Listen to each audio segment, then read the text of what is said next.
Ariana Grande, the pint-sized powerhouse whose voice has soundtracked heartbreak and empowerment for a generation, harbors a dream that loops back to her roots, the electrifying embrace of live theater.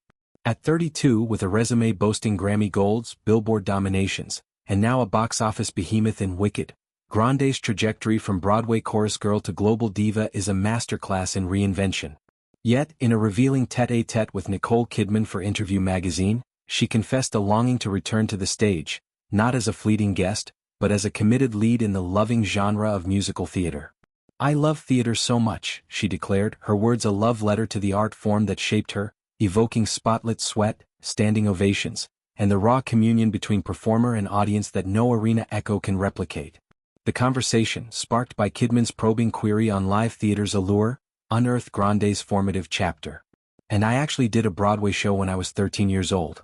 I was a chorus girl," she reminisced, transporting listeners to 2008's 13, the musical, where a wide-eyed Ariana from Boca Raton, Florida, traded cheerleading pom-poms for a script. Amid the Great White Way's hustle, she landed a role with a few little lines, but the true education was in the trenches. "And it was the most incredible training," she enthused. "And to sing songs written by Jason Robert Brown, it's so beautiful and so challenging." Brown's score, a tapestry of adolescent angst and anthemic resolve, demanded vocal acrobatics that forged her signature range, those crystalline highs piercing like sunlight through stage fog. "I feel like that's where I developed stamina," Grande reflected, crediting those 8-shows-a-week marathons for the endurance that now powers her 2-hour concert spectacles. Kidman, 58 and a 6-time Golden Globe winner whose own stage creds include The Blue Room, acknowledged the commitment's enormity. "Such a massive commitment," she observed, alluding to the grueling schedule, matinees, evening houses, understudy duties, all while inhabiting a character's skin under unforgiving lights. Grande, undeterred, countered with youthful idealism tempered by experience. "I suppose. But it's funny because I thought that's what I would be doing with my life when I was a young girl."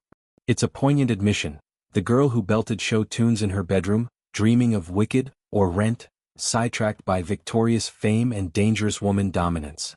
Yet, theater's siren call persists, a loving genre she describes with tenderness, evoking communal catharsis over solitary stardom. This yearning arrives at a pinnacle. Wicked, for Good, the second installment of the musical's cinematic adaptation, has shattered records, with Grande's Glinda a tour de force of bubbly benevolence masking steely resolve. Her portrayal, blonde-bobbed, balloon-lifting, belting, popular with infectious glee, has reignited Broadway fever, drawing Gen Z crowds to the source material.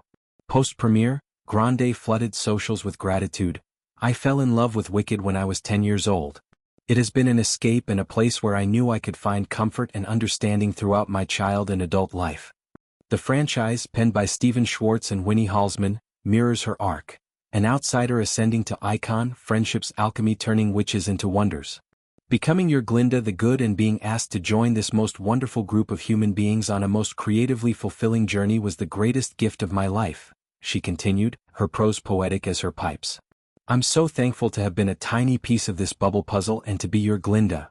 The bubble puzzle nod, to Wicked's Ozian whimsy, belies the Herculean effort.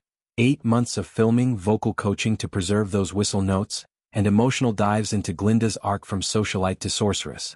Box office triumph, hundreds of millions in openings, validates her pivot, but Grande's theater talk hints at unfinished symphonies. A full stage return? Perhaps a revival of Into the Woods, or an original musical mining her positions, era introspection. Kidman's insight, drawn from her own stage sojourns, adds gravitas.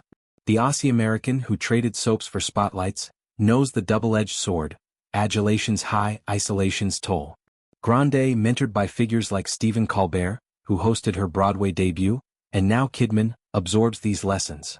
Her loving descriptor for theater speaks volumes, contrasting pop's polished veneer with stage's sweaty sincerity, where flubbed lyrics demand on-the-spot saves and audience energy is oxygen. It's a genre that loves back, rewarding risk with immediacy, unlike albums' eternal edits. Grande's Broadway flirtations haven't waned, guest spots on SNL musical sketches, carpool karaoke belting defying gravity, and Wicked press tours dissecting choreography. Yet, a sustained run beckons as a palate cleanser post-pop frenzy, reclaiming the chorus girl who built stamina on Brown's ballads. Challenges abound, paparazzi scrutiny, vocal strain from high kicks and high CS, balancing Bo Dalton Gomez's privacy. But at her core, Grande's a performer primed for proscenium arches, where vulnerability is visceral. As wicked waves crest, her theater dream inspires. A reminder that genres aren't silos but spirals, pop-feeding stage birthing hits like Thank You Next as confessional core. In Kidman's gaze, Grande sees her future self, versatile, unvanquished. The loving genre awaits, ready to embrace its prodigal daughter with open arms and thunderous applause.